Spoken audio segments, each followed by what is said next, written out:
মনির ভাই, এই দেখেন অর্গানিক ইউরিয়া বানাইতেছি, ঠিক আছে? সব যত রকমের গাছ লতা পাতা, লেবুর সলকা মিলকা, হাবি জাবি যা আছে, আর নিম গাছ যেহেতু নাই, আমার করল্লার বাগান দিয়া করল্লার পাতা পাতা নিয়ে এরপরে বানাইতেছি।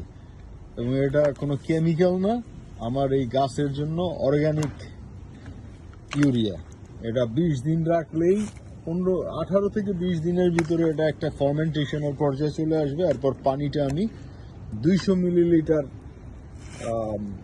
200 মিলিলিটার এক ধরেন 2 লিটারের সাথে মিক্স করব পানি, তারপরে এটা দিয়ে দিব গোড়ায় গোড়ায়, বুঝছেন?